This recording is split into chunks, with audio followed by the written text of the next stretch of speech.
Bonjour Pierre Chaillot, merci de venir prendre la parole sur Le Monde Moderne pour cette première interview moderne où on va parler de votre livre Covid-19, ce que révèlent les chiffres officiels, un pavé dans la mare, un énorme ouvrage qui permet de voir comment finalement cette crise Covid a été une crise des chiffres, majoritairement, une crise des projections et où la statistique était au cœur finalement de la crise sanitaire. Alors avant de commencer, est-ce que vous pouvez d'abord rapidement vous présenter et nous expliquer ce que c'est que le métier de statisticien?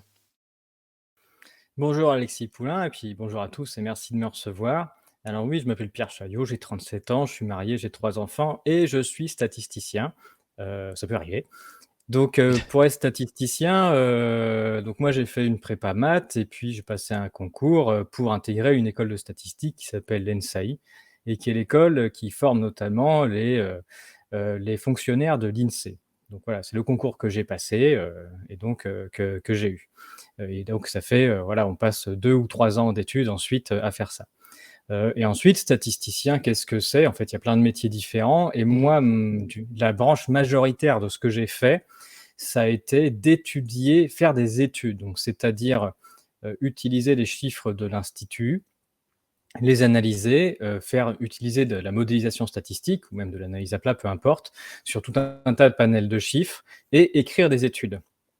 Donc, parmi les métiers de statisticien possibles, moi, ce que j'ai fait majoritairement, c'est ça, c'est connaître les sources, étudier les statistiques, les faire parler et écrire des études. Voilà, moi, c'est ça ce que j'ai fait et c'est ça ma spécialité, on va dire.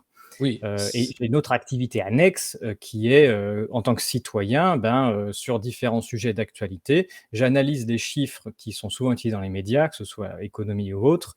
Je produis des analyses sur mon temps libre que je propose en tant qu'article à la diffusion et j'en fais des vidéos. C'est un autre pan de ce que je fais. mais vous avez donc travaillé pour l'INSEE ou pas? À l'époque de la crise Covid, vous étiez, statisticien pour l'INSEE? J'ai été statisticien pour l'INSEE pendant 10 ans après Ouais. concours et depuis, 2019, je suis en détachement. Donc je ne suis pas actuellement payé par l'INSEE, mais je suis Mmh. toujours titulaire de mon poste. Mais je suis en détachement ailleurs dans une collectivité territoriale. D'accord, OK. Et est-ce qu'il y a une formation au-delà de la formation, une sorte de, formation intellectuelle une fois qu'on est à l'INSEE pour, travailler les chiffres? Je dis ça parce que, on voit sur les chiffres du chômage, par exemple, j'avais fait un sketch sur, Michel qui était statisticien et carrossier, hein, pour maquiller les chiffres du chômage et faire des magnifiques, dessins à l'aérographe sur les voitures. Est-ce qu'il y a une formation particulière? Parce que l'INSEE, c'est éminemment politique au-delà de la statistique, quand on travaille pour l'INSEE. C'est alors l'INSEE essaye d'avoir une certaine neutralité. Ce que les gens ne savent pas, ce qui n'est pas un secret, mais qu'ils en sont pas conscients, c'est que dans INSEE, il y a 2 parties. Il y a INS et il y a EE. Mmh. La plupart des pays du monde n'ont que la partie INS, Institut national statistique. Et pour ça, les INS sont censés au moins, mais c'est le cas en France, être indépendants. C'est-à-dire que le politique n'a pas le droit d'imposer aux INS comment on calcule les chiffres. En revanche, la partie études économiques, c'est-à-dire la partie où on analyse nos propres chiffres et on fait des études, ça c'est une spécificité française. Et là-dessus, il n'y a pas d'indépendance écrite dans le marbre. Bon, ça Mmh. c'est le premier point. Deuxième chose, chaque ministère ne fait pas appel à l'INSEE pour écrire ses statistiques et les chiffres du chômage qui sont produits par le ministère de l'Emploi sont produits par le ministère de l'Emploi et pas l'INSEE. Et donc les statisticiens du ministère de l'Emploi répondent aux commandes du ministère de l'Emploi. Et donc il n'y a pas d'indépendance à attendre de la part des fonctionnaires du ministère de l'Emploi qui travaillent au service du ministre de l'Emploi. Donc Voilà. ça, c'est une première chose. L'autre chose, c'est que bon, même il y a des définitions, le problème, c'est que les gens souvent ne les connaissent pas. J'ai un Mmh. tas de vidéos sur ma chaîne consacrées au chômage pour expliquer que selon la définition qu'on donne au chômage, on va pouvoir compter comme on veut. Et notamment la définition européenne du chômage ne s'en fout complètement du bien-être des gens et des chômeurs. Ce qui l'intéresse, c'est y a-t-il de la force de travail disponible? Donc l'exemple du chômage, c'est très intéressant parce que pour faire baisser le chômage, il suffit qu'il n'y ait pas de force de travail disponible. Mmh. Comment on fait? Par exemple, en Allemagne, on dit qu'il n'y a pas de chômage parce que, il y a aucun mode de garde pour les enfants. Donc si vous êtes une femme notamment et que vous avez un enfant, vous êtes obligé de le garder, donc vous n'êtes pas au chômage puisque de toute façon, vous allez garder votre enfant. Il n'y a pas aussi de notion d'heure, c'est-à-dire que si vous êtes occupé quelques heures par semaine, des contrats pourris, vous n'êtes plus au chômage. Si vous êtes en formation, c'est-à-dire que si, en fait, il y a plein de gens qui n'ont pas d'emploi, mais qu'on les fout en formation professionnelle, bah, on baisse les chiffres du chômage. Absolument. Pour Pôle emploi, c'est encore pire parce qu'on ne parle même plus de chômage, on parle d'inscrits à Pôle emploi. Et donc, quand on pond une loi, là, cette année, disant que, bah, au bout de 3 mois, vous perdez tous vos droits à Pôle emploi, et ben, vous virez tous les inscrits, ça fait baisser le nombre d'inscrits à Pôle emploi. Euh, Absolument. et donc, il est toujours important, c'était le principe de ma chaîne, juste je rappelle aux gens la définition de ce qu'on est en train de compter. Et quand on comprend ce qu'on est en train de compter, on comprend la manière dont on va bah, nous manipuler tout simplement Oui. en utilisant les règles de comptage. Alors, votre chaîne, je rappelle, hein, c'est Décoder l'écho, hein, sur YouTube. La chaîne que je vous invite à aller voir, elle sera bien sûr en description, hein, sous cette vidéo. Et donc, on est là pour parler de ce livre que vous venez de sortir, Covid-19, ce que révèlent les chiffres officiels. Un livre qui paraît à l'artilleur et dont toutes les recettes, c'est important de le dire, hein, vont être données à la fondation Où est mon cycle, hein, pour les femmes qui ont vu leur cycle menstruel perturbé par la vaccination, en l'occurrence.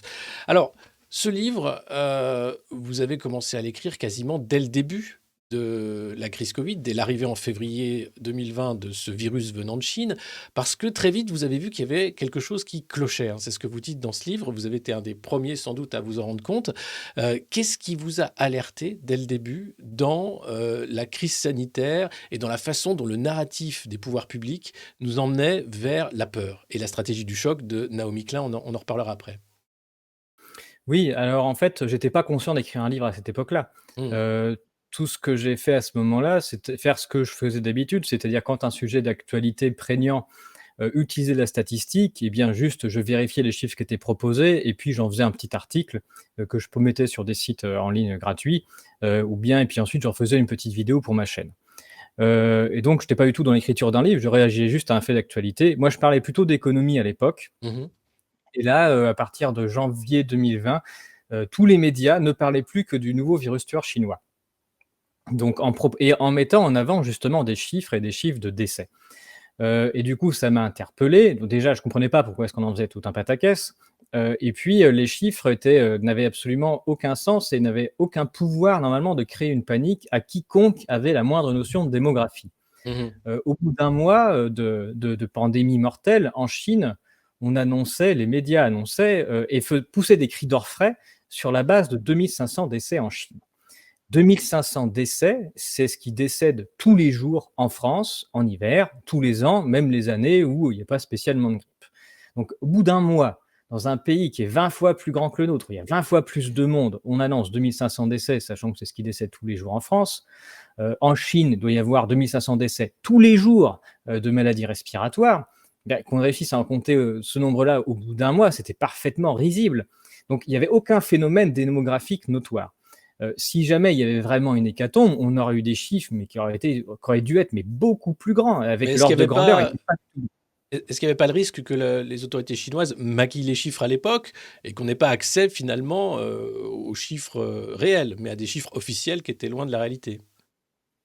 Ça, c'est arrivé après, donc c'était une possibilité, mais sachant que là, on n'est pas dans un en fait, là où ce qu'il faut comprendre, c'est qu'on n'est pas dans un problème où, pour faire peur, il aurait fallu 2 fois plus de morts. Mmh. Non, pour faire peur, il aurait fallu 10 à 100 fois plus de morts et Mmh. donc c'est l'ordre de grandeur n'était pas bon du tout et on ne peut pas maquiller autant de monde. Peut-être qu'ils auraient pu maquiller, la moitié des morts, mais même 5 000, ça aurait été parfaitement risible. Donc, c'était pas il y avait aucune crédibilité dans le fait de se servir comme excuse qui masquait puisque ce qui manquait, c'était pas un double, c'était un ordre de grandeur fois 10 ou fois 100. Et donc ça, c'était pas possible et de toute façon, ça n'est arrivé qu'après et on avait bien des médias qui voulaient faire peur sur la base de ces 2 500 décès en disant que c'était grave. Et voilà, et rien que ça, il fallait remettre les choses dans leur contexte en disant: «Ben non, 2 500 décès sur un pays comme ça veut rien dire du tout». Mmh. Et c'est bien le sens de ma première vidéo qui est et premier article qui est sorti, qui s'appelait en février 2020, que l'arnaque du coronavirus, qui va payer? Je crois, je l'avais mis. C'est vraiment ce que je ressentais, à Mmh. l'époque, en disant: «Mais c'est pas possible qu'on puisse faire peur aux gens, avec ça». D'ailleurs, vous la retrouvez plus sur ma chaîne parce que je l'ai supprimée, parce que j'étais très surpris en publiant la vidéo. Moi, je faisais 10 000 vues, j'étais content, hein, même pas, hein, entre 1000 et 10 000 vues par vidéo à peu près à l'époque, ça m'allait très bien. Et là, elle est partie 150-200 000 vues d'un coup. Et je me suis retrouvé au milieu d'une bataille rangée entre des gens qui étaient complètement fous, ils partaient en psychose totale en disant: «On va tous mourir, on va tous mourir». Et du coup, tuez-le parce qu'il est dangereux, il veut qu'on Alors, meure tous, nous disant que c'est pas dangereux. Et puis d'autres personnes qui disaient, c'est le grand complot mondial, bah, pareil, où on va tous mourir, mais pas pour la ouais. même raison. Et du Alors coup, que vous étiez sur des chiffres et en fait, déjà, c'était une bataille d'opinion et de croyances, hein. On était déjà dans quelque chose de fou, alors que l'épidémie n'était pas encore là et la gestion surtout sanitaire qui a fait l'épidémie d'une certaine façon, hein, avec le confinement, avec la façon dont on a été traité, tout ça n'était pas encore là. C'est ça qui est assez incroyable, c'est-à-dire que, heu à quel moment, alors il y a cette vidéo qui explose, vous voyez déjà les camps en présence, hein, le camp de la peur, le camp des sceptiques, et cetera, et puis le complot, hein, qui arrive très vite pour discréditer toute parole dissidente. Et c'est là où je voulais en venir. Dès que vous commencez à remettre en question le narratif officiel de la peur, vous devenez dangereux d'une certaine façon. Les plateformes, on est sur YouTube, mais font en sorte que la vidéo, même si elle n'en fera aucune règle de la communauté, soit un peu moins visible que les autres. Et puis arrive très rapidement une nouvelle race de journalistes, enfin pas une race, une nouvelle, un nouveau métier, le fact-checker, hein. Le fact-checker qui va faire son beurre, hein, de ce moment Covid pour expliquer ce qui est bien et ce qui n'est pas bien, ce qui est de l'ordre des faits. Et les faits, généralement, c'était les communiqués de presse de Pfizer ou les prises de parole des porte-parole des gouvernements. Et le reste était donc discrédité comme déjà à l'époque conspirationniste, complotiste et inaudible. Comment ça se passe à ce moment-là, cette euh, réalisation d'une parole, d'un débat truqué ou du moins largement amputé d'une grande partie de thèse, antithèse, synthèse, l'antithèse n'existant pas? bah, une grosse surprise. Déjà, comme je vous le disais, j'ai supprimé la première vidéo parce qu'elle Ouais. m'échappait et puis j'en publie une deuxième quasiment le lendemain du confinement, où on a le «Nous sommes en guerre» là, machin et où on est confiné. Et du coup, cette vidéo est toujours en ligne. Elle s'appelle, «Le danger caché du coronavirus, la stratégie du choc», où je fais une référence à Naomi Klein, Mhm. pour montrer qu'on est en train que le danger du confinement et de ce qui se passait, c'était le choc, c'est-à-dire le moment de stupéfaction où les populations ne sont pas en capacité de réagir parce qu'il se passe un choc et on a une accaparation totale des pouvoirs, qu'on a vécu d'ailleurs avec la fusion exécutif, législatif et judiciaire, les trois ensemble, qui se mettent au garde à vous dans un rouleau compresseur qui devient inarrêtable. Et Mhm. c'est bien ce qu'on a vécu. Et du coup, je publie cette vidéo et à la base, moi, je ne crois pas du tout à ce moment-là, voilà, au fait que les médias soient contrôlés sur Internet. J'ai l'impression d'avoir une certaine liberté de parole, de dire ce que je veux. Et donc, la vidéo se met à partir dans les tours encore pire que la précédente, du coup, je ne comprends pas, mais je laisse. Là, il se passe un truc qui m'était jamais arrivé et que je pensais pas possible, c'est que YouTube la supprime. En fait, la suspend. Et du coup, bah là, je suis abasourdi. J'envoie un message à YouTube en demandant mais, qu'est-ce que j'ai fait exactement parce que la vidéo n'enfreint absolument aucune règle. Je fais juste la comparaison entre ce que nous vivons et la stratégie du choc de Naomi Klein. Et finalement, YouTube la remet en ligne. La remet en ligne, mais en faisant en sorte qu'elle n'apparaisse plus dans les résultats de recherche. Donc là où elle apparaissait en premier, elle était, on va dire, promue par les algorithmes de YouTube, tout d'un coup, elle devient invisible du jour au lendemain. Et d'ailleurs, ça se voit dans la progression de vue de la vidéo. On a quelque chose qui monte en flèche, paf, une cassure, et puis ensuite, elle est invisible. Oui, c'est Et souvent donc, ça. Ouais. je vois à cette période-là qu'en fait, non, ça existe, qu'il y a bien des gens, donc des personnes hein, humaines, pas des algorithmes, qui vérifient les contenus et qui se permettent de rendre invisible du contenu qui n'enfreint aucune règle d'aucune sorte, mais de façon à ne pas en faire la promotion. Et dès cette époque-là, je découvre qu'il y a d'autres chaînes, petites chaînes, des gens qui parlent des médias, tout ça, qui se servent de ma vidéo pour en faire des extraits en disant regardez, il y a des méchants complotistes qui sévissent sur Internet. Et donc c'est là que je découvre le fact-checking. Bon, je connaissais des codeurs avant où je savais qu'ils racontaient Oui. n'importe quoi d'un point de vue économique. Mais là, je découvre aussi que c'est une vraie mode qui se lance où on a Mhm. des gens, c'est une espèce de parasitos, quoi, qui vont chercher, qui font pas de contenu, mais qui se contentent d'aller chercher les contenus des autres pour les discréditer et mettre une étiquette complotiste dessus. Mhm. Et alors, ce qui est étonnant, c'est qu'il y a eu donc ces mois de censure hein, qui ont été terribles, assez graves, hein. Il y a eu les soignants suspendus qui n'ont pas été toujours réintégrés en France, la parole interdite, hein, des pontes, des sommités dans le domaine médical qui ont été traités comme des moins que rien. Et aujourd'hui arrive votre livre, arrive aussi le livre de Alexandra Orion-Claude, et ces deux livres qui sont à l'inverse, hein, l'antithèse donc du discours dominant de l'époque, sont numéro un des ventes partout, n'en déplaise au docteur Laurent Alexandre et à tous les docteurs de plateau qui, eux, sont choqués de voir que finalement les gens attendent de comprendre, en fait, cherchent à comprendre et vont chercher ces livres qui, je le rappelle, n'ont rien de complotiste. Et il faut voir une de vos dernières vidéos où vous débunkez les débunkers, puisqu'il parle de ce livre en racontant à peu près n'importe quoi, avec une leçon d'anglais d'ailleurs de Tristan Mendès France à ne pas rater. Mais donc, il y a un vrai problème démocratique sur la censure. Alors, on a eu les Twitter Files hein, qui sont sortis récemment, on comprend l'ampleur. On a eu les Lockdown Files aussi qui sortent en Grande-Bretagne. En France, on a toujours une chape de plomb sur ce qui s'est passé, avec en plus un secret défense, puisque toutes les décisions qui ont été prises par l'exécutif, qui était seul décisionnaire, ont été prises sous le sceau du secret défense, avec l'aide d'appui de cabinets de conseil anglo-saxons, McKinsey en tête, pour nous enfermer, pour lancer les campagnes de vaccination, etc. etc., etc. Est-ce que ce livre peut faire sauter des verrous à votre avis? Je ne sais pas s'il fera sauter des verrous. Je ne sais pas si les gens sont prêts, à ce qu'il saute. Il y avait un petit risque éditorial, à la sortie de mon livre, c'était qu'il y avait quand même une volonté des gens qu'on arrête de parler, du Covid et la stratégie, du gouvernement français, c'était bien ça, c'était pof, on fait omerta et allez, on tait ce qui s'est passé, on n'en parle plus. Donc il y a une surprise qui est que, alors que je suis pas du tout quelqu'un de connu, je suis pas quelqu'un de médiatique, je suis jamais passé dans les médias mainstream d'aucune sorte et puis c'est le premier livre que je sors, je ne sais même pas s'il y en aura d'autres.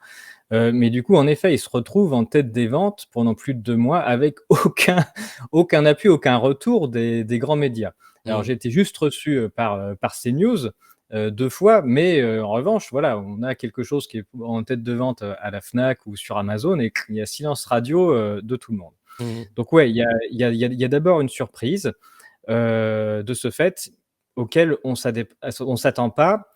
C'est en plus un livre où j'explique, le titre c'est «Ce que révèlent les chiffres officiels», c'est-à-dire que les gens se doutent bien, en plus s'ils l'achètent, que je vais pas leur faire, que de la prose où je vais raconter une opinion et où je vais leur narrer Non, mes carnets de guerre de la crise. c'est pas un roman, hein. C'est pas un roman. Il y a des graphiques très compliqués. C'est quand même, voilà, faut s'accrocher. Il y a des chapitres qui sont assez techniques quand même, sur la statistique notamment.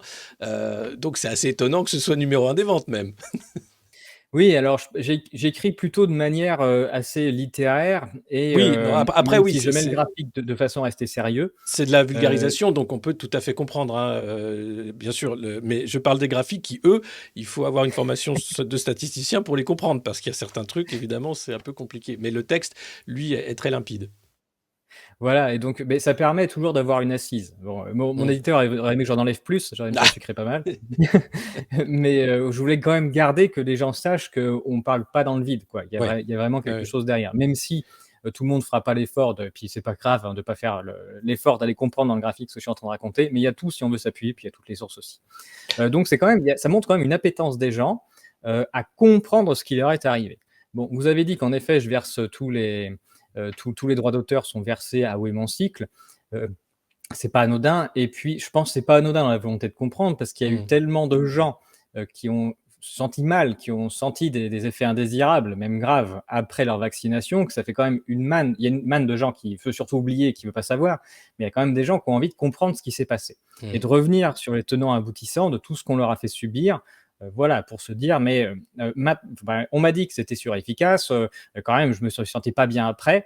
À quel niveau est-ce que ce qu'on m'a raconté était vrai et à quel niveau on m'a menti de façon à me faire adhérer à un moment à un discours sur lequel j'ai envie de sortir. Mais Donc c'est là ça existe quand même. où ce qui se passe, et je pense la colère des gens et le succès de ces livres viennent de là, c'est que les gens veulent comprendre, parce que quand on voit les Twitter Files, on comprend que même, c'est pas la désinformation qui a été contrée par les plateformes et par les agences américaines, c'est même les paroles de vaccinés qui avaient des effets secondaires, pour dire qu'attention, même s'ils sont vrais, ils peuvent être récupérés pour avoir un discours anti-vaccination qui serait dangereux pour la campagne qui s'annonce.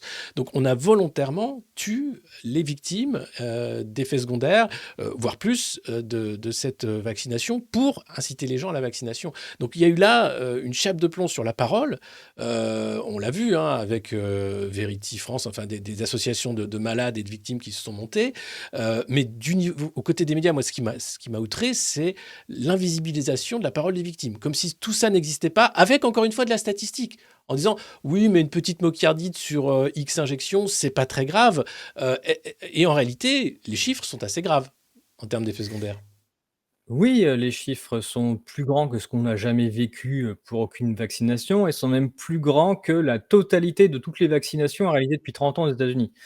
Pourtant tous les gamins on vaccine tous les gamins de plein de trucs, donc Mmh. il sait quand même et puis il y a la grippe où on vaccine tous les vieux, tous les ans, de manière massive et donc là, si on additionne tout, ça fait bien plus de vaccins distribués qu'il y a eu, de Covid et pourtant on a une somme d'effets indésirables qui est colossale, sans qu'on ait changé la méthode. C'est-à-dire qu'il y a aucune activité proactive de la part de la pharmacovigilance. C'est-à-dire que si jamais vous avez des fortes douleurs, vous faites opérer tellement ça va pas, ça j'en connais, que vous avez des choses qui vous apparaissent, en effet des difficultés cardiaques, des problèmes respiratoires et cetera après la vaccination, si vous ne faites pas l'effort d'aller chercher, si vous savez pas en plus, si vous faites pas l'effort d'aller à la pharmacovigilance, de passer 2 heures à renseigner votre truc, de l'envoyer proprement, il y a personne qui viendra vous voir pour savoir comment vous allez. Mmh. Et si vous avez demandé au médecin qui va vous vacciner: «Est-ce que docteur, ce serait pas la vaccination?» évidemment qu'il va vous répondre: «Non» et c'est ce qui se passe et on a énormément de témoignages là-dessus. Donc il y a rien de plus qu'avant qui s'est mis en place pour compter, et c'est même pire puisque autant il y a certains médicaments où on ne dit rien et du coup ça passe comme ça, il y a des gens qui se plaignent. Là, on a carrément dit aux gens: «C'est pas ça, la vaccination c'est sûr et efficace, taisez-vous». Avec les fact-checkers notamment en numéro 1. Mmh. Donc voilà, il y a quand même des traces qui sont indéniables de pharmacovigilance où, on a des choses parfaitement exceptionnelles et graves. Et ce que je montre dans le livre, c'est qu'on a plus que ça. On a d'autres traces, on prend d'autres statistiques, je prends les statistiques de mortalité, parce que c'est les plus graves, mais Oui. qu'on arrive à mesurer quand même des choses. On a dans quasiment tous les pays d'Europe et pour toutes les tranches d'âge, des hausses de mortalité qui ne sont pas des hécatombes, mais qui sont visibles pile pendant les campagnes de vaccination. Donc alors les myocardites, d'accord, c'est pas grave, hein, voilà, la vaccination c'est sûr et efficace, mais c'est quand même étonnant, d'avoir des concordances parfaites de temps entre les campagnes de vaccination, et des hausses de mortalité, Mmh. même si c'est pas une hécatombe. Donc on a tellement de traces statistiques qui montrent qu'il y a quelque chose, qu'il y a un moment, la chape de plomb qui s'est mis en place n'avait pas pour autre but que de forcer à la vaccination, que plutôt de dire une vérité, quoi. C'était vraiment, Oui, y but compris unique. le pass vaccinal, le fait que ça permettait d'éviter la transmission, enfin tous les mensonges qui ont été proférés doctement par, le Premier ministre Jean Castex, Olivier Véran, ministre de la Santé et tous les autres à leur suite pour expliquer que c'était formidable, les 95 d'efficacité et cetera et cetera et arrive, la 3e dose et là on commence à se poser des questions. Mais avant la vaccination, il y a eu un pic de mortalité, celui-là on peut pas le nier, à l'arrivée, du covid avec notamment, cette vague terrible dans les EHPAD, hein, où les personnes les plus fragiles sont mortes dans des conditions atroces, puisqu'elles ne pouvaient pas voir leur famille, elles étaient isolées.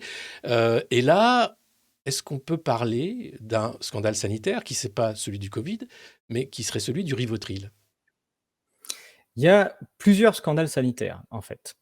Celui qu'on a appelé Rivotril, je pense qu'il faut pas l'appeler Rivotril, Mmh. il faut l'appeler le scandale de l'abandon, parce qu'en fait, il est plus général que le Rivotril. Donc il y a au moins 2 scandales qui sont mesurables statistiquement et en effet, pendant la prétendue, 1 vague qui est censée faire une hécatombe, on a une hausse de mortalité en France et dans quelques autres pays européens. Mais ce que j'ai découvert, ce que je mets dans le livre, c'est qu'il y a une minorité de pays européens qui ont une hausse de mortalité à cette époque. Ce qui pose quand même un problème à l'histoire de la pandémie universelle qui ferait une hécatombe partout. On a nos voisins allemands, par exemple, où il se passe rien, mais rien du tout. Et du coup, c'est un problème parce que l'Allemagne est entourée quand même de la France, de la Belgique, de la Hollande, là où on a des Plus, hausses de mortalité. pays vieillissant en plus, hein, donc Oui, oui, l'Allemagne, toutes pays les vieillissant, tout ça, donc il y a une incohérence statistique et en fait, l'incohérence statistique géographique, on la trouve à plein d'endroits. Donc il y a aucune cohérence géographique à ce qui est en train de se passer. En revanche, il y a en France, c'est ce que je montre, on a une cohérence parfaite entre les décisions prises et la hausse de mortalité. Les gens en France, ils sont enregistrés décédés dans 3 endroits différents. Il y a à domicile, il y a à l'hôpital, il y a dans les EHPAD. Donc à domicile, on observe sur cette période-là de confinement une hausse de mortalité. Alors, c'est des gens qui n'ont jamais été catalogués Covid par personne. Ce sont des gens qui sont morts chez eux qu'on découvre après. Donc il n'y a pas de statistique Covid de mort à domicile. Sauf que on a eu après des instituts, notamment l'INED, qui ont dit: «Ah bah cette bosse, c'est le Covid». Ah bon? Bon, très bien. Bon bref. Mais si on regarde, finement un peu ce qui s'est passé sur la période, au moment où on a dit aux gens: «Surtout consultez pas de médecin, et ne vous rendez pas à l'hôpital, il faut prendre du Doliprane et seulement quand, vous respirez plus, vous appelez le 15», voilà. Mais on a surtout dit aux gens: «Ne consultez pas et ne rendez plus visite à vos voisins», ce qui sauve des vies, hein, de rendre visite à ses voisins et d'avoir une activité sociale. Pourquoi? Ben, ça se voit dans les statistiques hospitalières, c'est-à-dire qu'au mois de mai, il y a la Santé publique France qui publie un rapport en disant: «C'est bizarre, quand on confinait les gens, qu'on leur a dit de pas venir à l'hôpital, ben, ils ont fait un truc, c'est qu'ils sont pas venus». Et sur la période, on a le record de sous-utilisation des urgences AVC et cardiaques. D'accord. Et cette sous-utilisation, ça représente à peu près 6 000 personnes. 6 000 personnes qui manquent, qui n'ont pas été soignées comme on les soigne d'habitude pour les AVC, les crises cardiaques. Et 6 000 personnes, bah, c'est la surmortalité sur la période pour les décès à domicile. Donc c'est-à-dire qu'on explique par seulement 2 pathologies non soignées la totalité de la surmortalité. Donc quand on abandonne les gens, c'est-à-dire qu'on ne les soigne plus, qu'on leur dit: «Voyez plus vos voisins qui peuvent vous sauver s'ils voient que vous êtes tout pâle et que vous avez mal au bras gauche ou bien que vous commencez à baver au-dessus de votre assiette», c'est là où on appelle les urgences et où ils viennent directement Normalement, pour, ouais, nous bien récupérer. sûr. Ouais. Et ben voilà, là on l'a pas fait et du coup ils sont morts. Voilà. Et donc c'est pas une histoire de méchants virus qui circulent, c'est une histoire qu'on a brisé le flux de soins habituel, on a brisé les liens sociaux entre les gens qui permettent qu'ils se sauvent d'habitude. Donc c'est ça qui s'est passé sur la période. Deuxième endroit où les gens décèdent, bah, notamment en parlant des EHPAD. Donc on voit un Mmh. pic de mortalité dans les EHPAD. Ouais. Alors celui-là, il est assez étonnant, parce qu'à partir de fin mars, quasiment tous les décès de France dans les EHPAD sont catalogués Covid. Donc ça fait une courbe qui est géniale, où il y a plus d'autres décès. Voilà, quand on a plus de 80 ans, on décède Covid. Bon, Donc ça nous fait de la belle stat Covid, c'est intéressant. Donc ça évidemment ça, c'est absolument quelle aucun sens. période, où tout le monde meurt de Covid dans les EHPAD?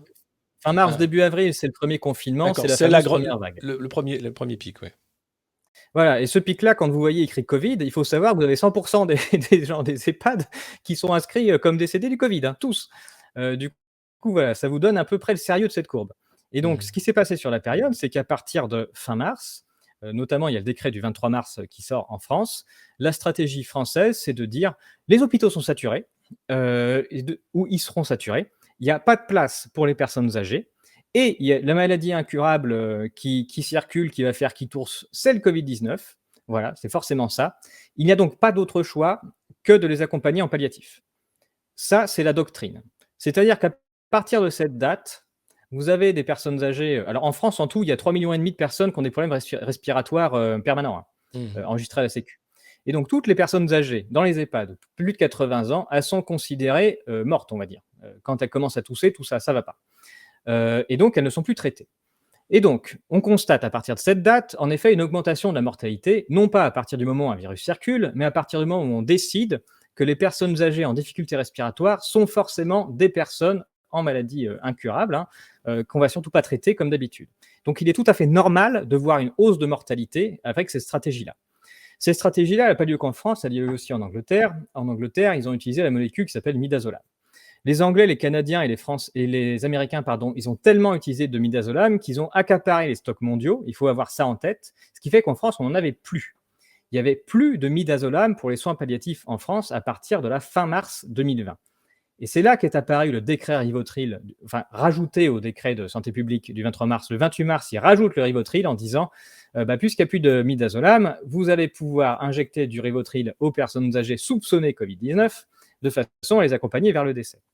Et donc ça a mis en lumière la stratégie, mais qui existait déjà avant où on faisait au midazolam. Et donc mais ce qui est intéressant, même si c'est pas drôle, c'est que le midazolam, on pouvait pas le compter parce qu'il a été distribué par les hôpitaux. Donc on ne sait pas combien il y a de personnes âgées qui ont reçu de la part des hôpitaux du midazolam, à la place des soins habituels.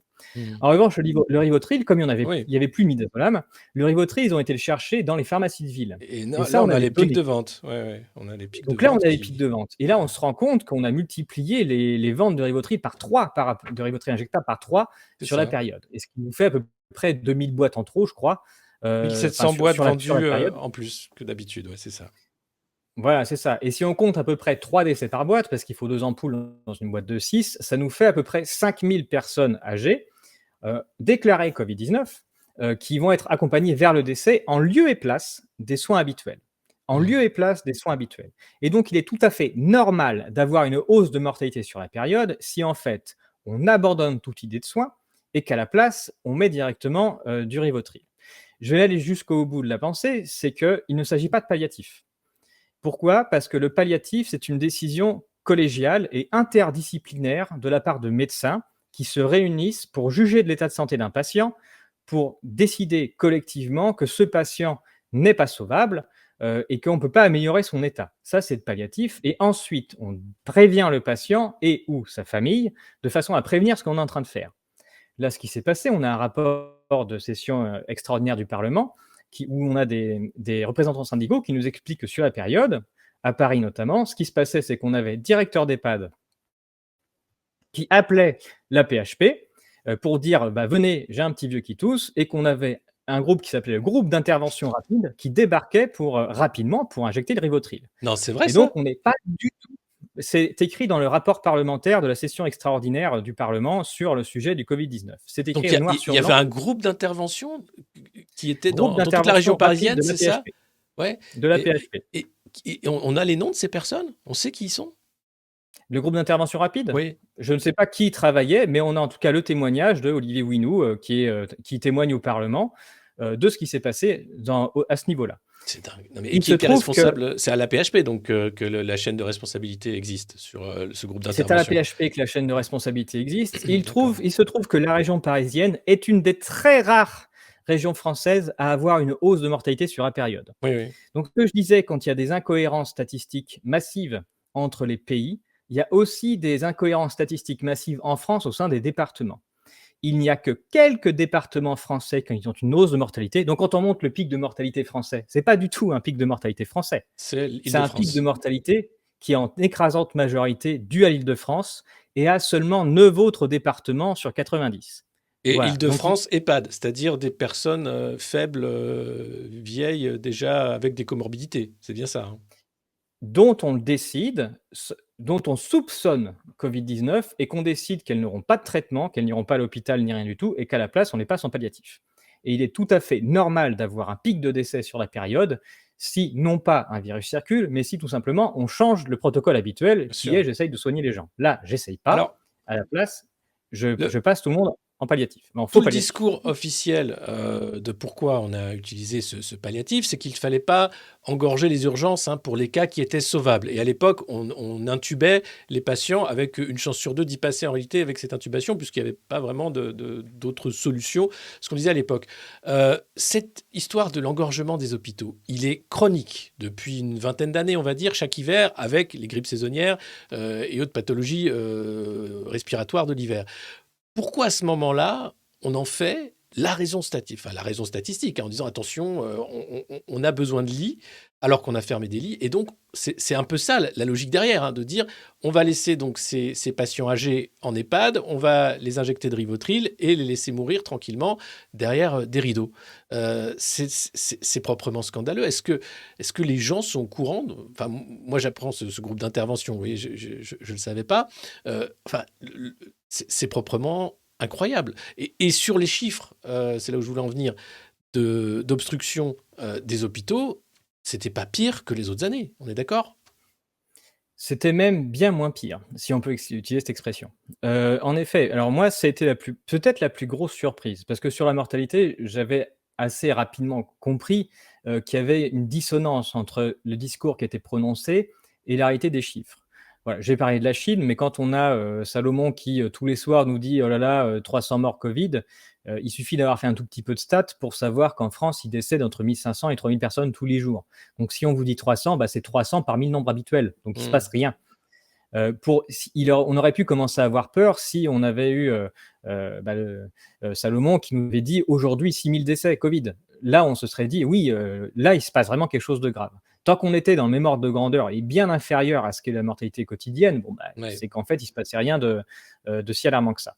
Mais j'étais quand même persuadé à cette époque-là qu'en effet, tout était saturé en France et que du coup, il y avait bien un problème de saturation. Surtout, comme vous l'avez très bien dit, on a l'habitude, et bon, moi qui me suis intéressé par le passé par le passé à ce sujet, évidemment, on a eu en 2015 l'hiver, un hiver plus froid que les autres, avec la fameuse, on a accusé la grippe A hein, Mmh. de saturer les hôpitaux. Bon, les hôpitaux en France sont en flux tendu parce que c'est la doctrine. La doctrine de la santé française, c'est d'avoir supprimé tous les lits dits inutiles. Donc c'est plus de 100 000 hein, ces dernières Mmh. années. C'est quoi? J'ai dû le mettre dans le livre ces 10 Oui, dernières c'est années. assez énorme. J'ai pas les chiffres, mais c'est comme les maternités qui ferment les unes après les autres, alors que le taux de natalité reste assez haut. C'est une volonté politique, hein. Ouais. C'est une volonté politique parce qu'on a confirmé 100 000 lits, on a, je ne sais plus combien je mets dans le livre, mais 9 millions de personnes de plus de 65 ans en plus en France. Mmh. Parce qu'il y a les baby boomers qui arrivent aux âges Voilà. où on décède et on a besoin de soins. Et du coup, fatalement, dès qu'il y a un hiver un peu fort, vu qu'on est en flux tendu tout le temps, on ne peut pas avoir de capacité supplémentaire pour prendre en compte une surarrivée de malades. Donc voilà, puisqu'on a tout fermé. Et donc 2015, on a des gens qui meurent de la grippe dans les couloirs, on a les représentants syndicaux qui se plaignent parce qu'en effet, les hôpitaux sont saturés, que les gens sont à bout, et cetera. Donc il ne se passe rien de nouveau sous le soleil en 2020. Mais à cette époque-là, je crois, moi personnellement, qu'on est bien en phénomène de saturation terrible, et que, parce qu'il y a des images à la télé en plus, Mmh. et donc on est dans la conséquence qui s'est passée. Oui. Mais en octobre 2021, sans un rapport de l'ATIH, qui est l'Agence technique de l'information hospitalière, donc qui récupère toutes les données de tous les hôpitaux de France et qui en fait des statistiques qui sont publiques. Enfin, qui sont de moins en moins publiques d'ailleurs ces dernières années, surtout depuis que On va en le rapport parler, est oui. sorti. Oui, oui, c'est intéressant. Et là, il sort un rapport et on se rend compte que, non, en fait, l'hôpital français n'a jamais été saturé sur la période, bien au contraire.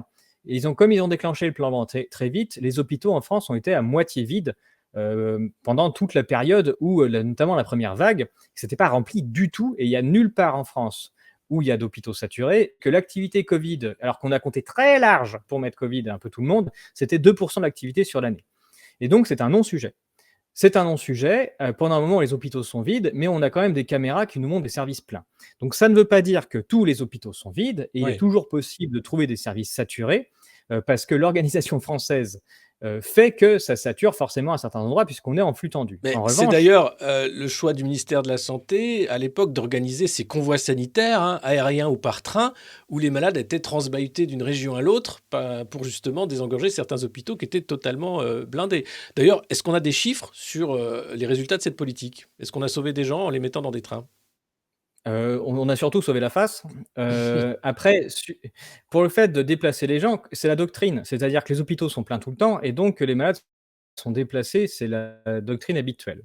On les a peut-être juste déplacés là un peu plus loin, ou même dans des hôpitaux de campagne, histoire de montrer qu'on faisait quelque chose. Mmh. Ce qui s'est passé, pourquoi est-ce qu'on a quand même eu de la réelle saturation? C'est mi-février. Il lance ce plan Orsan-REB. Orsan-REB, grande pandémie, c'est un plan qui prévoit les pandémies, qui dit comment on doit s'organiser. C'est un plan qui a été écrit en 2019, hein. C'est assez rigolo parce que le plan, de pandémique avant qui s'appelait Orsan, PIV, je crois, je sais plus, le précédent, il disait qu'en cas de pandémie, il fallait faire ce qui avait marché pour H1N1, c'est-à-dire ce sont les médecins qui soignent, qui sont de première ligne, qui sont très nombreux, qui doivent gérer la situation. Et ensuite, ce sont les hôpitaux qui prennent le relais.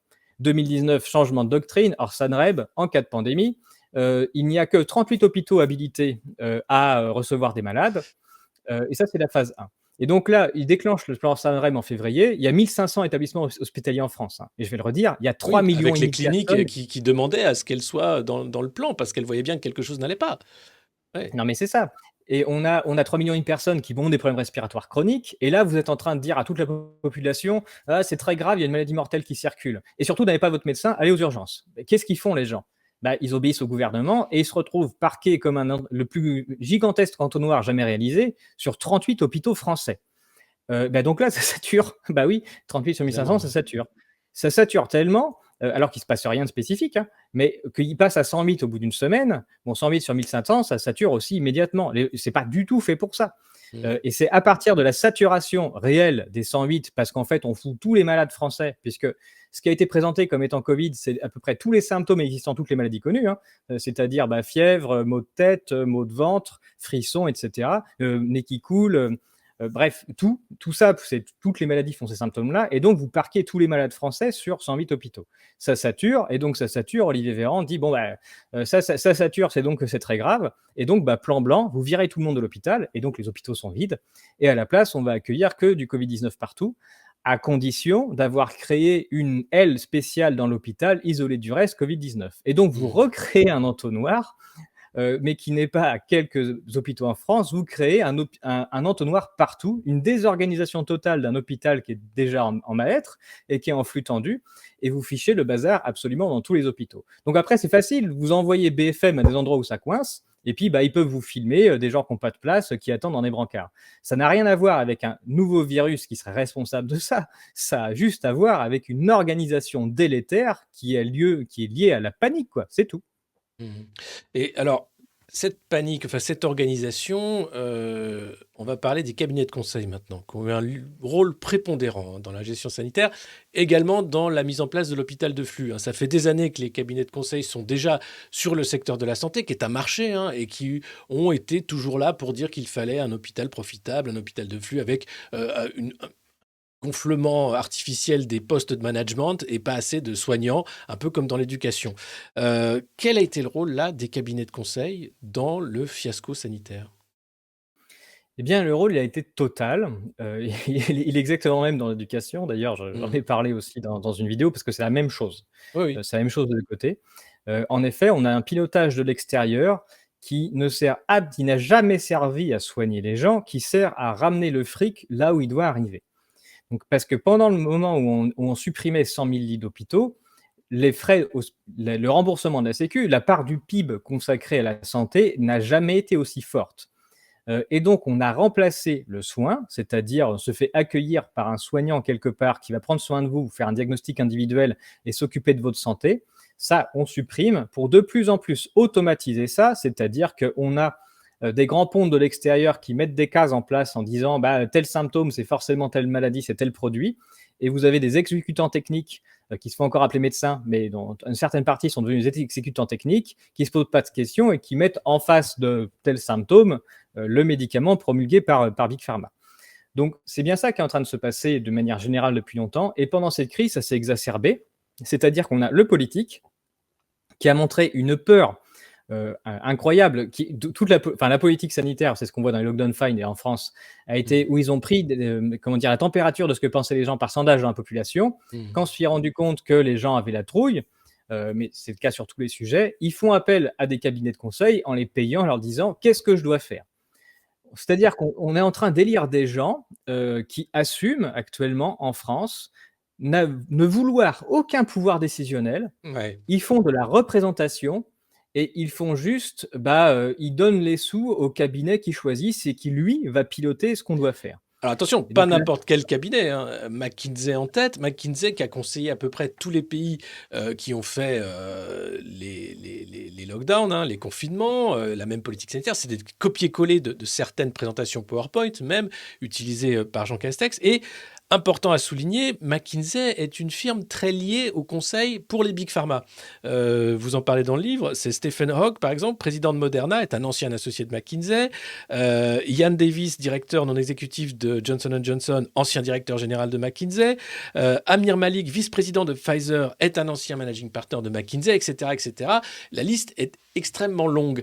On sait très bien que les big pharma sont les grands gagnants de cette crise avec les vaccins providentiels, mais les cabinets de conseil, eux aussi, finalement, ont eu là un terrain de jeu exceptionnel, mondial, où ils pouvaient répliquer les mêmes théories, les mêmes pratiques à des politiques qui, de toute façon, ne voulaient pas être responsables ou étaient de toute façon très liés également à ces cabinets de conseil. Je pense particulièrement à notre président Emmanuel Macron, dont le Parti En Marche n'aurait pas existé sans l'aide d'associés de McKinsey.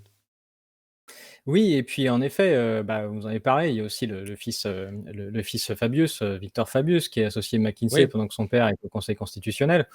Et donc, mais finalement, c'est ce qu'on a dit un peu au début, on va revenir sur la stratégie du choc, mais oui, le absolument. fait d'avoir un choc comme ça, on a une fusion de tous les pouvoirs qui vont dans un certain sens et qui, en plus, ne font que suivre les ordres de cabinet qui sont en accointance avec la haute finance, on obtient le plus grand fiasco sanitaire et financier qu'on ait vécu, avec la plus grande dépense d'argent public jamais organisée qui va dans les bonnes poches et qu'ensuite, derrière, on va demander de payer. Combien a Euh, coûté la crise Covid? Est-ce que vous avez les chiffres, si on regarde, hein, entre l'achat de médicaments, l'achat de vaccins, etc., etc. On est sur plusieurs centaines de milliards, il me semble, avec le quoi qu'il en coûte, en plus, le confinement. Est-ce qu'on a un chiffre officiel de combien a coûté à l'État français la gestion sanitaire? J'ai pas de chiffre officiel. On a parlé dès le début de l'année 2020 déjà de 600 milliards, donc en Mmh. fait, on est dans des milliers de milliards. Oui, c'est ce chiffre-là, ouais. Heu, ce sont des chiffres absolument colossaux, hein, voilà, bon, qui sont à mettre en face des économies de 10 milliards qu'on doit faire pour la réforme des retraites, enfin, c'est assez Mmh. rigolo. Mais non, oui, en fait, c'est bien colossal. Alors, il y a pas que Big Pharma aussi qui a la manette, parce que dans les cabinets de conseil, il y a les cabinets de conseil très affiliés à Big Pharma, comme McKinsey qui est très affilié et qui fait les achats-ventes au sein de Big Pharma.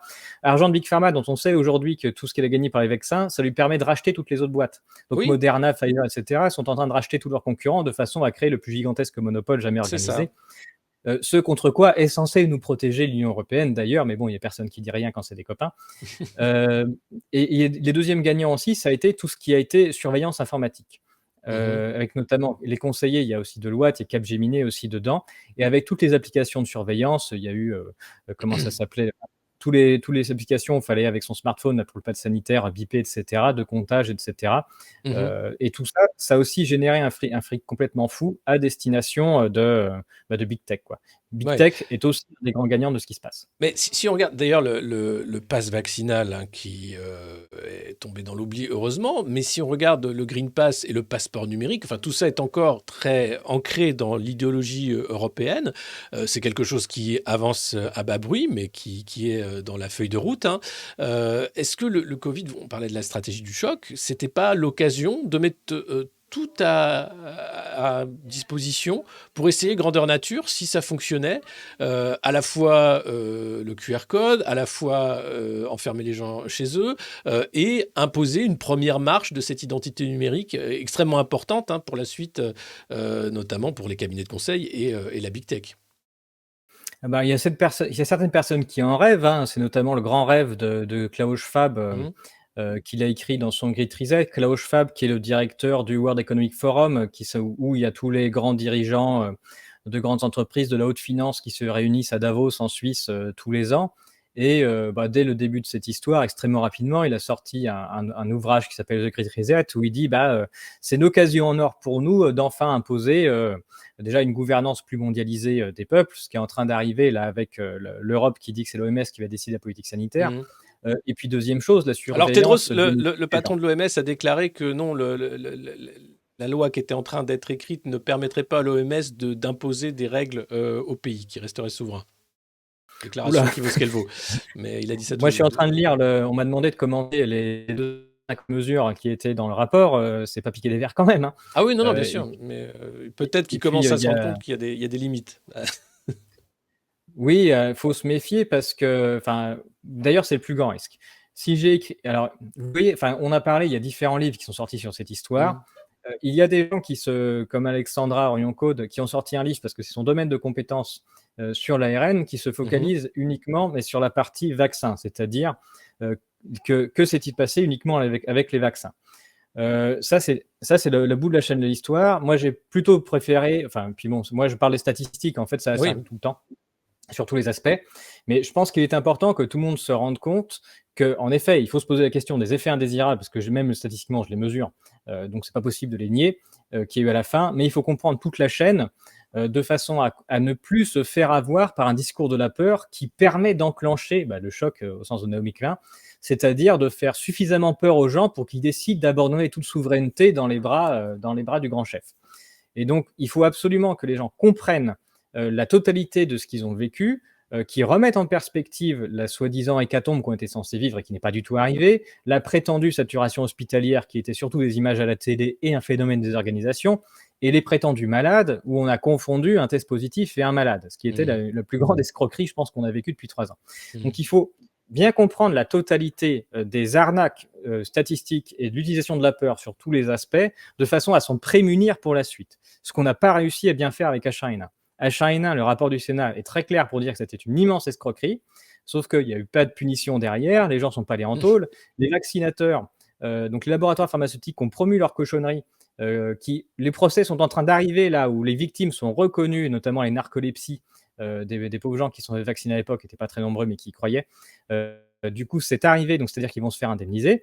Mais du coup, on n'a pas réussi à tirer les bonnes conclusions pour se prémunir que ça nous réarrive. Et donc là, si on ne fait pas cet effort-là, eh bien, on est en train juste, bah, de lancer le prochain compte à rebours pour le prochain coup. Alors c'est pour ça, qu'il y a des médias indépendants comme Le Monde Moderne qu'on souhaitait vous inviter, qu'il y a des lanceurs d'alerte comme vous êtes, qui fait un travail nécessaire et enfin, les Français en ont besoin. Enfin, quand on voit le succès de ces livres, c'est pas pour rien. C'est qu'il y a un besoin d'information, il y a un besoin de comprendre. Mais du côté des pouvoirs publics, on a l'impression que c'est le responsable et pas coupable, et c'est surtout, on ne veut pas revenir là-dessus parce qu'ils savent qu'ils ont fait d'énormes erreurs. Et en France particulièrement, je trouve que le débat est particulièrement amputé, quasiment impossible, c'est très difficile encore d'avoir la parole sur ce sujet-là, alors qu'aux États-Unis, on voit que le débat commence à prendre une ampleur phénoménale, y compris sur l'origine du virus, sur le rôle du gouvernement américain dans le projet Warp Speed, c'est ce projet pour créer rapidement des vaccins ARN. En France, c'est comme s'il fallait passer très vite à autre chose, et c'est là où ça rejoint la stratégie du choc. Est-ce que Emmanuel Macron ne continue pas cette stratégie du choc en maintenant essayant de mettre la France à feu et à sang avec cette réforme des retraites par 49.3 pour très vite passer toujours au sujet suivant pour taper sur la tête des Français. Et la question, c'est, on n'a pas le temps du recul, ou alors il faut vraiment prendre le temps, et j'espère que vous serez nombreux à lire ce livre et au moins à avoir cet entretien. Comment faire pour les empêcher dans cette stratégie du choc? Quand je dis les, c'est les gouvernants qui ont choisi cette stratégie de la mise là-dessus. Oui, et en effet, il faut surtout garder son calme et ne pas se laisser avoir par des discours de la peur. Donc, pour les retraites, la guerre, etc., ça n'a pas marché autant que pour cette question-là, qui était une question de santé et où tout le monde s'est senti concerné. Et puis bon, l'hypocondrie ambiante a fait qu'on a réussi à faire peur à peu près à tout le monde. Et donc, il y a des sujets qui marchent mieux que d'autres. Sur celui-ci en particulier, je pense qu'il faut absolument y revenir de façon à relativiser tout ce qui s'est passé, tous les discours de la peur, et comprendre l'incertitude permanente et totale qu'il y a sur des sujets aussi complexes que ceux-là. À partir du moment où on comprend que les types qui viennent sur les plateaux, mais quel que soit leur point de vue, et qui se présentent avec une blouse blanche en vous balançant des certitudes, et quel que soit leur bord, ils sont pas dans le monde de la science, ils sont en train de faire de la promotion, de la publicité de quelque chose, et ils sont en train de vendre leur truc. À partir du moment où on a compris ça et qu'on reste calme, qu'on va chercher tranquillement des chiffres d'autres sources que l'AFP et les sources gouvernementales, eh bien, on parvient à garder son calme et à ne pas rentrer dans l'hystérie. Et donc, je pense que c'est vraiment ça qui est primordial, c'est de ne pas rentrer dans l'hystérie. Et je vais le redire, mais ce que nous apprend les lockdown files et ce qu'on sait aussi qui se passait en France, une bonne partie de la politique a répondu à l'attente des gens par sondage. Donc, il serait faux de se dédouaner complètement, nous collectivement, et de dire qu'il y a eu, comment dirais-je, que les dirigeants ont on va dire, contraint le peuple. Il y a eu un pouvoir médiatique très fort qui a réussi à faire peur aux gens, et il y avait bien des gens qui ont réclamé le fait de se faire confiner, protéger, masquer, et puis ensuite vacciner. Oui, mais attendez, parce que là, par exemple, la majorité des Français ne veulent pas de la réforme des retraites. C'est pas pour autant qu'Emmanuel Macron les entend. La majorité des Français avaient peur. Emmanuel Macron, la veille du confinement, est au théâtre avec sa femme, Brigitte Macron. Il appelle les Français à se rendre au théâtre. La veille, c'était quasiment un an jour pour jour, le 16 mars, avant de confiner tout le monde en disant « Allez hop, c'est le grand confinement ».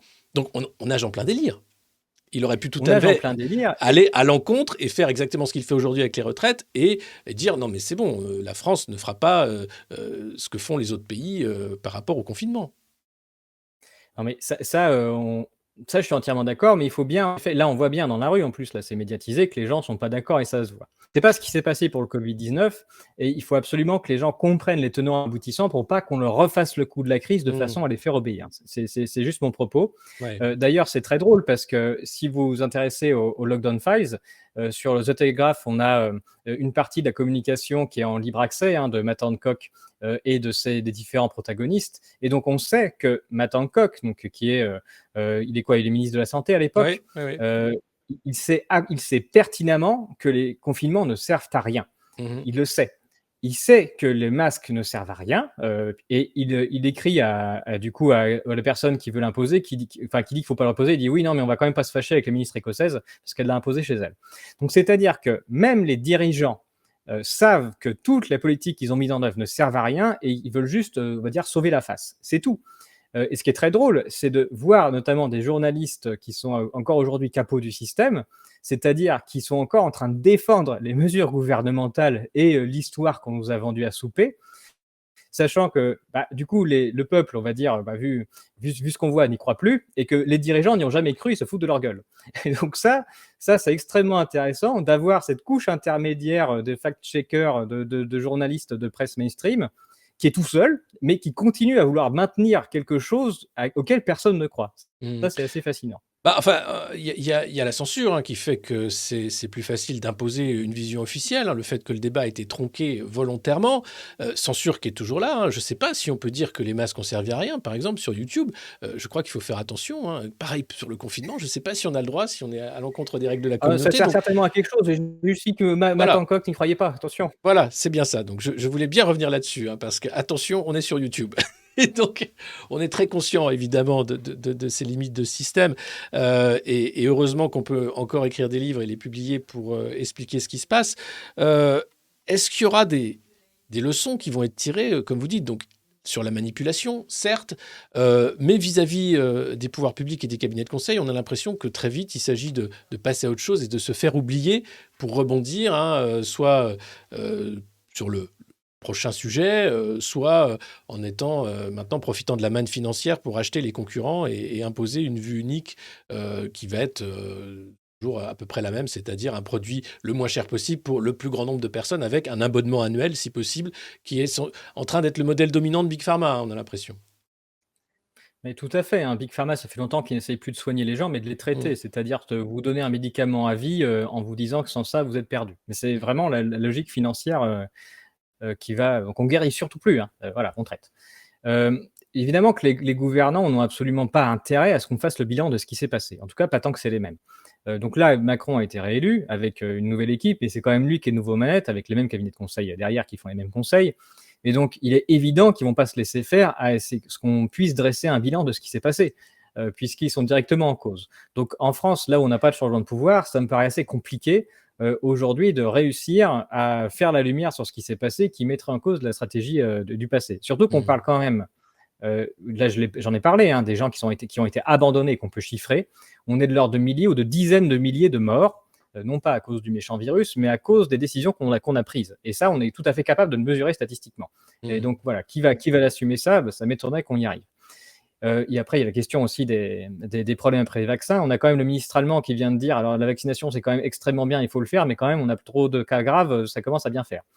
Bon, il y a Et certaines aussi choses qui la sont stratégie sûres. vaccinale qui a changé, où maintenant on se rend compte qu'il faut peut-être privilégier les personnes avec comorbidité plutôt que vacciner des jeunes personnes en bonne santé qui ne risquent quasiment rien de ce virus en réalité.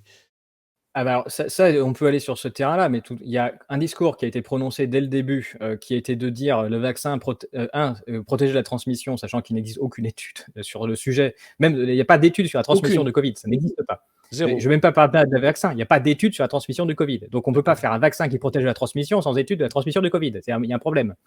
Deuxième chose, on a dit que ça protégeait des formes graves. C'est pas du tout ce qu'il y a dans les études de Pfizer et ni de Moderna. Les études de Pfizer et de Moderna disent juste que le vaccin protège d'avoir un test positif. Point. Et il y a plus de symptômes chez les vaccinés que chez les non vaccinés. Donc c'est-à-dire que le vaccin rend malade de manière significative. Quand on compare les décès toutes causes au bout du bout des gens qui ont été suivis, il y a plus de décès du côté des vaccinés. Donc bon, il n'y a pas le moindre chose qui permet d'affirmer nulle part que ça protégeait des formes graves. Donc il y a là-dessus, ce qui est intéressant, c'est que les gouvernements ont été bien plus loin que ce qu'a jamais osé faire Big Pharma. Big Pharma qui n'est jamais empêché de gruger allègrement sur des études, hein. Pfizer a Oui, été multi-condamné sur oui, des oui. fraudes énormes. Là, on parle de milliards de dollars. C'est une manne complètement colossale sur ce qui peut être rattrapé par les labos qui réussiraient à promouvoir un vaccin. Et on se dit, bah non, ils vont pas tricher, ils vont forcément être honnêtes. Mais en plus, l'étude qu'ils proposent, c'est juste une étude qui dit, on n'a pas de test positif au bout. Et on a tous les gouvernants qui derrière et les journalistes qui font la promotion en disant regardez, il n'y a plus de forme grave et puis on ne peut plus transmettre. C'est complètement fou ce qui s'est passé à ce niveau-là. Et c'est 2 ans après qu'on dit ah mais non mais c'était écrit, hein, c'est pas du tout ce qu'on vous a dit en fait. Et Julien Pain et tous les autres fact-checkers, encore eux, qui se rattrapent aux branches en disant mais c'était l'état de la science à l'époque. Ben non, puisque c'était écrit. Mais bon, on va pas revenir là-dessus. Mais c'est vrai que moi c'est ce qui m'a vraiment fait péter un câble à l'époque de voir la propagande en réalité et la censure, hein, qui était devenue la norme finalement avec la peur qui chapeautait tout ça. Au-delà de Big Pharma, il y a le problème des confinements, qu'on fait un mal fou, notamment à la jeunesse. Les chiffres sortent là cette semaine encore ou la semaine dernière. La jeunesse française est déprimée, dépressive, avec de graves problèmes et de troubles psychologiques, des troubles cognitifs, du retard de l'apprentissage et une montée exponentielle des médications, là encore, pour une jeunesse qui allait bien. C'est quand même dingue de se dire qu'on a fait ça, qu'aujourd'hui des parents voient leurs enfants parfois dans une détresse psychologique qui n'était pas là avant le Covid. Et on va pas aller chercher les responsables non plus, parce qu'il fallait le faire apparemment, parce que c'était la chose à faire. Il y a encore un scandale dans le scandale avec le confinement, notamment sur la jeune génération et sur l'école ouverte de Jean-Michel Blanquer, qui a été une vraie fausse école ouverte, puisque c'était la télé-école et que tout ça était fait avec des masques, avec enfin, beaucoup de problèmes pour les plus jeunes. Oui, on est rentré dans une civilisation qui est capable de sacrifier sa jeunesse, ce qui est complètement fou. C'est-à-dire qu'en plus, on nous dit dès le début, attention, voilà, c'est pour les personnes âgées qu'il se passe quelque chose et du coup, la totalité de l'économie s'arrête. Et en effet, on confine les jeunes chez eux alors qu'on sait pertinemment, hein, que ça va poser, d'énormes problèmes par la suite. Ça, c'est symptomatique, d'un problème de société assez profond, hein, qu'on soit capable de faire ça. Il faut dire aussi qu'en fait, on vit une situation qui est unique dans l'histoire humaine. Voilà, il y a ce qu'on appelle les baby boomers, là, toutes ces personnes qui sont nées après la Deuxième Guerre mondiale et qui suivent une génération sacrifiée qui est décédée pendant la Deuxième Guerre mondiale. Et ces personnes-là qui arrivent aujourd'hui aux âges où on décède et qui sont majoritaires aux urnes. Et qui sont du coup majoritaires, on va dire, dans les sondages, qui sont les retraités d'ailleurs, qui sont majoritaires dans les sondages que va faire le gouvernement. Et donc, on n'est pas du tout. Et ce qu'on a vu à cette période-là, c'est que du coup, là, ce qui en ressortait, c'était pas du tout une volonté de prévoir la suite, de s'occuper de la jeunesse et de se dire qu'elle aille bien. C'était cette génération-là qui seule était capable de bloquer tous les autres en se disant j'ai un problème pour moi et donc il faut bloquer la société. Ça, je pense que c'est symptomatique quand même d'une société qui va mal, où il n'y a pas du tout de solidarité intergénérationnelle Mm. et où les anciens ne se sont pas dit 2 secondes qu'il fallait quand même que les jeunes puissent respirer pour prévoir la suite. Donc ça, c'est assez grave. Et malheureusement, c'est aussi ce qu'on a vu, mais les vrais coups de la réforme des retraites, c'est pas nouveau. Ça a toujours été le cas, c'est-à-dire que la réforme des retraites, c'est toujours attaqué aux actifs et jamais aux retraités. Mm. Et avec un certain adoubement de la part de ceux qui étaient déjà en retraite ou qui allaient juste y être en se disant ça va pas nous concerner. Et donc, on a quand même un problème de société assez profond, ouais, de solidarité intergénérationnelle, où on a sacrifié des jeunes et où on n'est pas capable de le voir et on ne veut pas en faire le bilan, notamment parce qu'ils sont minoritaires. Et je crois qu'une société qui fait plus d'enfants, tout simplement, et qui déforme sa pyramide des âges, je pense que c'est unique maintenant dans l'histoire de l'humanité, et bien en fait est en situation de gros problèmes et probablement de décadence. Mm. Bah, on a sacrifié et les jeunes et les personnes âgées hein, qui sont mortes seules, interdites de voir leur famille. Enfin, il y a eu de la maltraitance absolument partout. Et c'est ce que révèlent un peu voilà, les chiffres après coup. Totalement. D'ailleurs, les chiffres, et vous le dites, vous n'avez pas accès à tous les chiffres. Non. Oui, il y a des chiffres qu'on réclame. On aimerait bien savoir, si la vaccination a un quelconque effet sur la santé. Ce Mhm. qu'on ne sait pas, parce que comme je l'ai dit, les études de Pfizer, tout ce qu'elles montrent, c'est qu'en fait, la vaccination empêche d'avoir un test positif. C'est tout et il y a plus de malades chez les vaccinés, hein. Des symptômes Covid-19, hein, puisque ils appellent ça des effets indésirables vaccinaux, hein. Le fait d'avoir des frissons, des maux de tête, de se moucher, de tout et cetera, c'est compté dans les effets indésirables vaccinaux.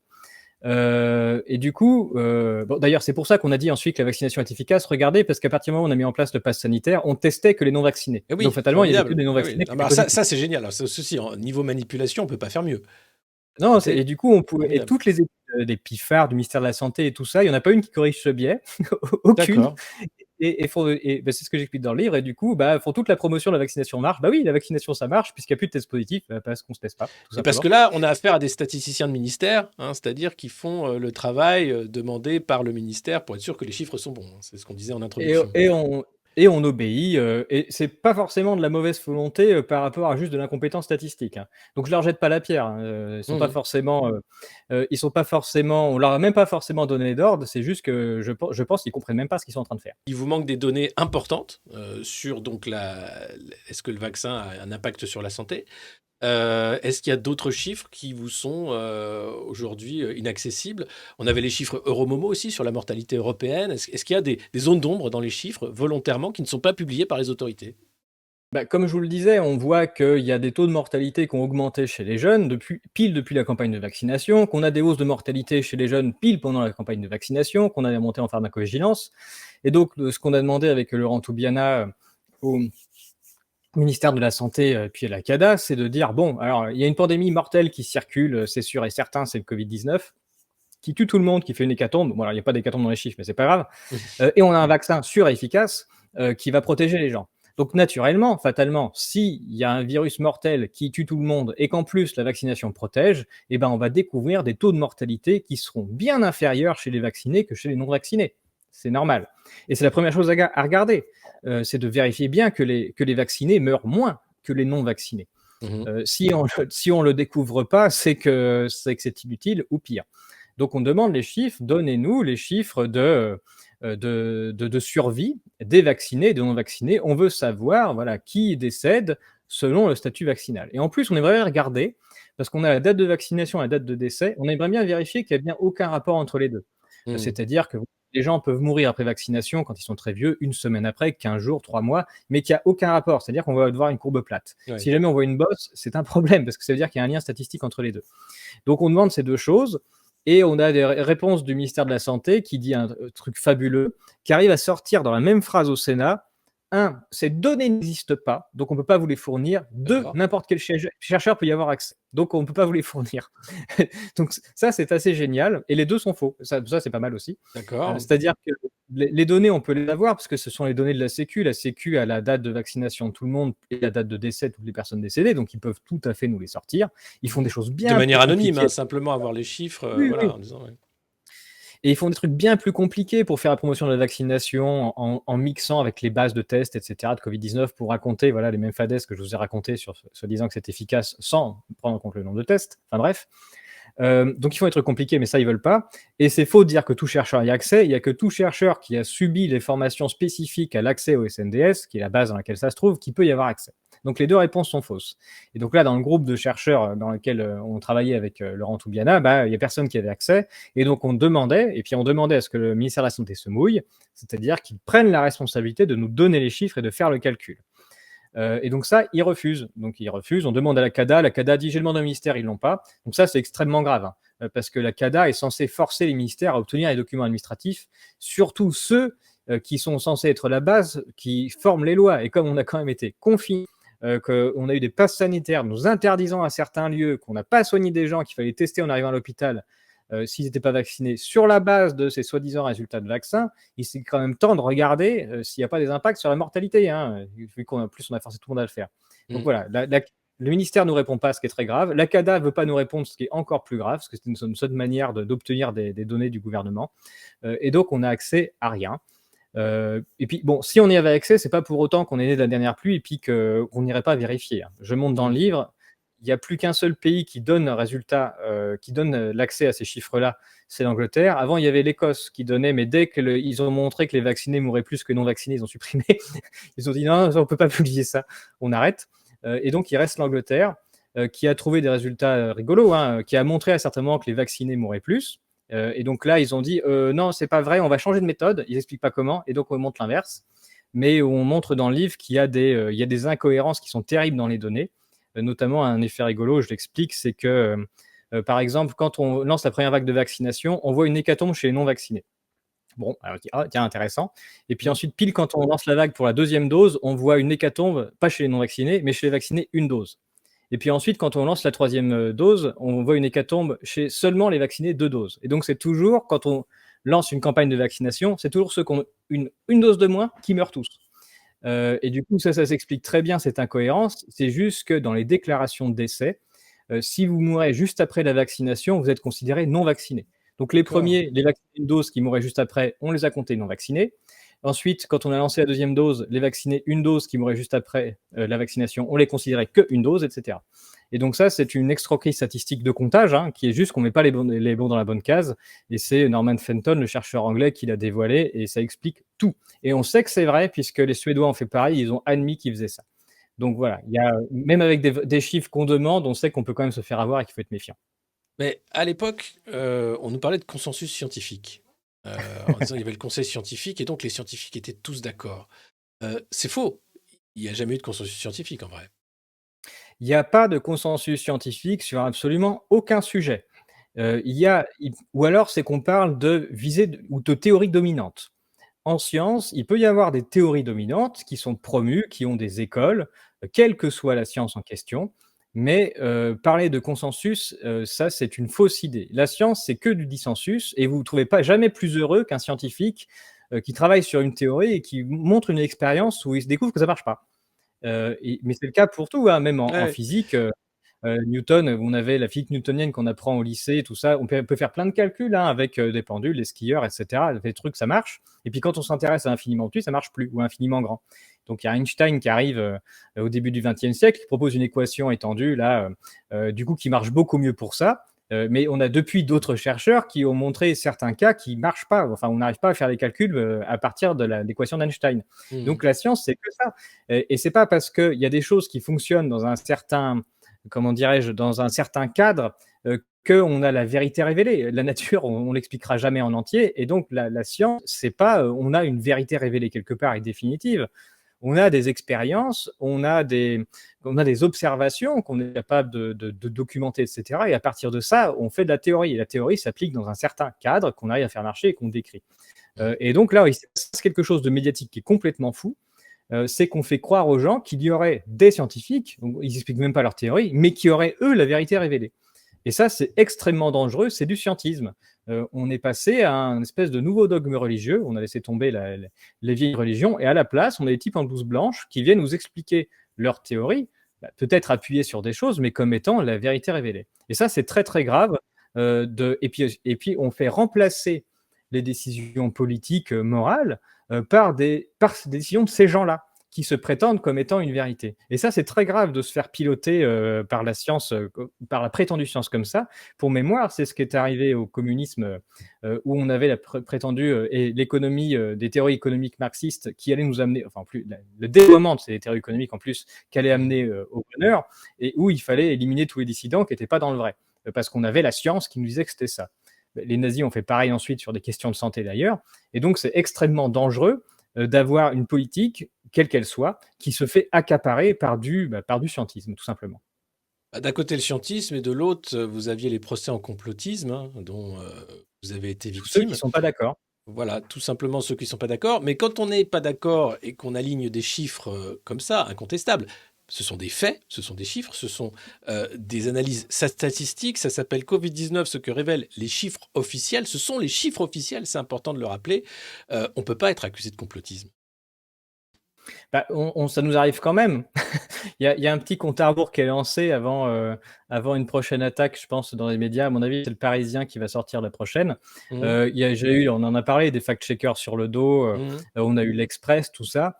Et comme, en effet, ils sont incapables de me contredire, bah, d'une part, parce que c'est des chiffres officiels, et deuxièmement, parce qu'il n'y a personne dans la rédaction qui a le niveau pour analyser ce que je dis, et qui trouve personne de façon à venir me contredire en face de moi. Le seul procès qu'ils font, ce sont des attaques ad personam, et donc bah, ça, on a l'arme ultime qui est de dire, voilà, c'est un complotiste, et donc voilà, on y va gaiement, on le censure, et puis on raconte tout un tas de trucs sur lui. Donc mhm. c'est la seule arme qui leur reste finalement.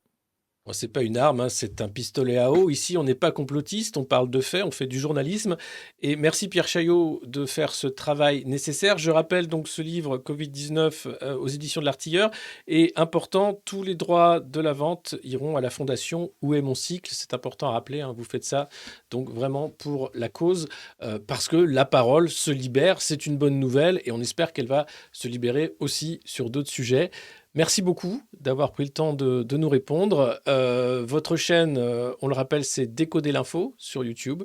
On peut Décoder retrouver l'écho, faut Décoder l'écho, préciser. pardon. Décoder l'info, c'est un autre truc, je crois. Et Décoder l'écho, pardon, et où on retrouve vos vidéos et la genèse, d'une certaine façon, de ce livre, on peut dire. Oui, c'est exactement ça, hein, je le répète, moi j'ai pas, quand je me suis lancé là-dedans, c'était pas du tout pour écrire un livre et il se trouve que dans ma communauté de personnes qui me regardent, il y a beaucoup, d'ingénieurs, de chercheurs, de littéraires, des personnes qui, trouvaient que le livre, c'était un média important et que c'est eux et elles qui ont réclamé à ce que j'écrive un livre et j'ai fini par le faire, et à tout mettre au propre à partir de juin de l'année dernière, ce qui était absolument pas prévu. Donc Mmh. voilà, j'ai répondu à la demande et je pense qu'elles avaient raison et que c'est important d'avoir ce média. Le livre, c'est indépendant, hein. Vous pouvez Ouais. l'emmener trimballer partout, on peut pas vous faire le coup d'un changement de logiciel. Ah, Il a attention, toujours il y a des son livres qui sont support. réécrits maintenant, les livres, de Roald Dahl, certains livres qui sont en train d'être réécrits pour ne pas choquer des communautés qui pourraient être choquées par des livres écrits il y a une centaine d'années. Donc peut-être que votre livre sera écrit par, le ministère de la Vérité dans quelques années, on ne sait pas. En tout cas, c'est une blague. Une dernière question, est-ce que vous avez reçu des soutiens discrets mais réels de gens qui ne voudraient pas prendre position publiquement, mais qui vous disent merci?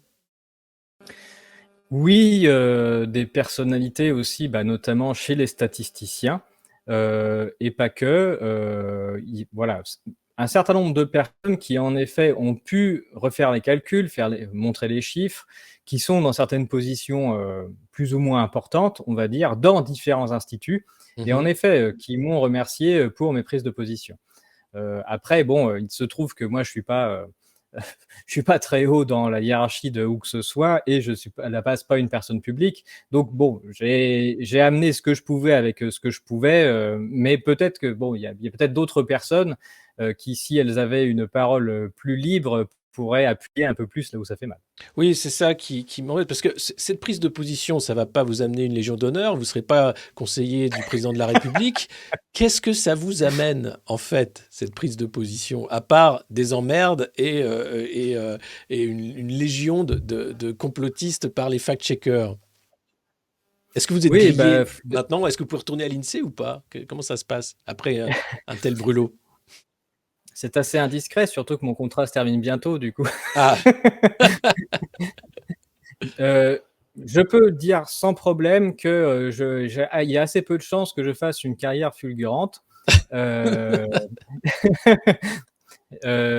bon tant pis, je vais le dire, mais on m'a carrément dit une fois, voilà, il se trouve qu'en plus bon, j'ai un concours, j'ai eu un concours qui est pas non plus tout en bas de la hiérarchie, mmh, de la fonction publique, et du coup que j'ai plutôt une carrière qui a été bien, je sais pas comment dire, mais qui s'est plutôt bien portée jusqu'ici avec des postes à responsabilité.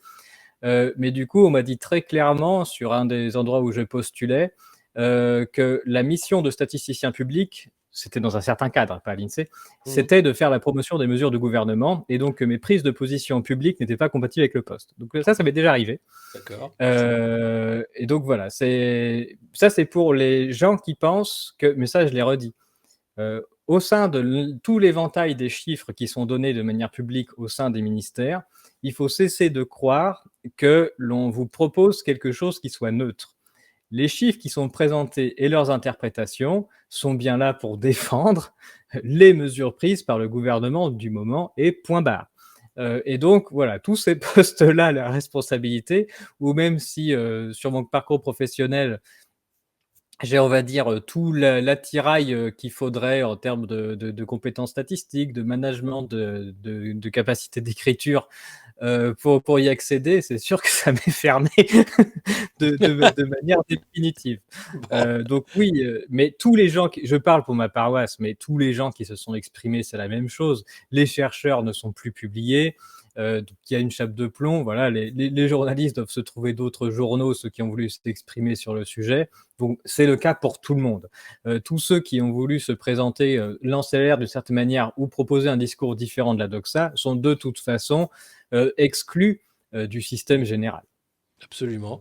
Mais c'est pas grave, je pense qu'on va faire péter tout ça à coup, de faits, à coup d'informations, parce que visiblement, il y a un vrai besoin, une vraie demande. Merci beaucoup de vos prises de position, Pierre Chaillot. Merci pour ce livre, et merci de votre temps et je vous dis, à bientôt. On aura sans doute l'occasion de reparler peut-être d'économie, à l'avenir.